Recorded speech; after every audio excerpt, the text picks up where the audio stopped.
Do you know how fucking good we are at manipulating men into getting what we want? And when men do that, they call it narcissistic. When a man does it, he's called narcissistic. When a woman does it, it's called a hustle.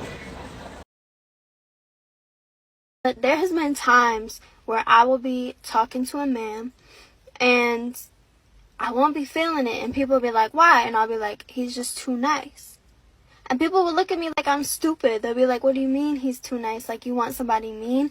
And I figured it out. It's not that I want somebody mean.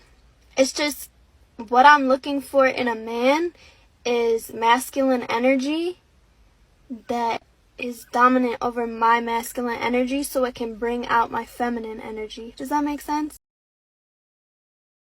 I don't like nice guys because I can walk all over them, to be honest.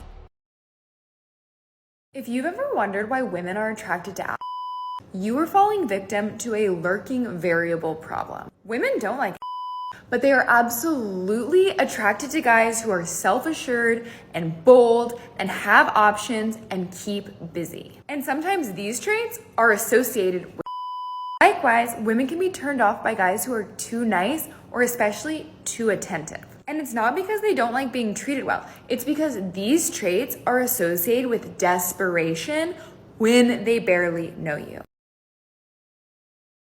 If you immediately respond to all of her texts, she's going to subconsciously wonder why you are paying so much attention to her and not all the other things you should have going on in your life.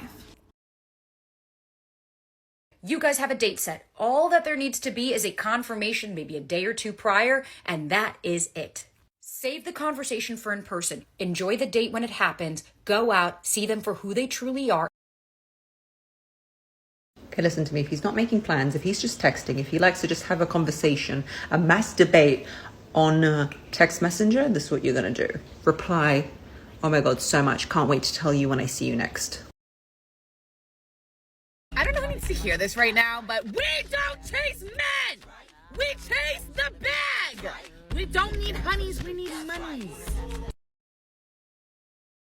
What is the currency for women on social media? Attention. You are when you post those posts, what are you looking for? You're looking for the likes, the comments. From who? Other men. You are not, the satisfaction from getting them from women is not the same as getting them from men. You're going to get those DMs, and you're going to put yourself in that position to disrespect your man because you're going to have men in your DMs. A relationship cannot survive on chemistry alone. You have to have fundamental compatibility. If he's going to be your life partner, you have to make sure you are on the same page when it comes to important life choices, like when it comes to where to live, whether or not to have kids, how many kids to have. Are you a saver or a spender? What kind of lifestyle do we want to have? Are we on the same page politically, religiously, if that matters to you? When you guys are laughing and she does like slight touches like on your arm, we know when and where we're touching. I mean, I personally am a person who just like hits people when I laugh, but it's not those hitting, but it's those like slight grabs. So look out for those. Whenever people compliment you, just say thank you. Do not reverse the compliment and then say thank you. Just say thank you, okay? Skip that step. Stop blocking your own blessings, okay? Can you not? Guys, like, I'm talking to the guys now. If you're nervous to approach someone because you feel like, oh, they might not like me, or I don't want to get like shut down, what have you got to lose, honestly? Like, if the girl's a bitch and she's nasty back, well, you've just dodged a bullet. And if she's not, if she's a normal, nice person and she's not interested, she'll just politely say, oh, I'm so sorry, I'm in a relationship, or I'm so sorry, I'm not interested at this time. That's it. That's literally the worst that can happen. Best case scenario, you're sat there thinking, oh, this girl gets approached all the time, she wouldn't be interested in me. I'm telling you, we are interested.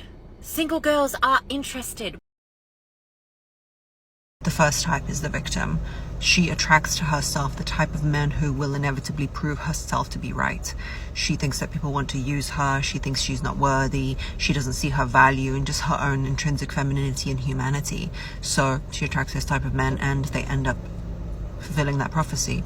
Type number 2 is the boss bitch woman, who she needs to prove more than anything else that she doesn't need anybody in her life, that she can do it all by herself, that she is self-sufficient, and she might be, but what she creates is a constant battle for him. His life is stressful, so he feels useless.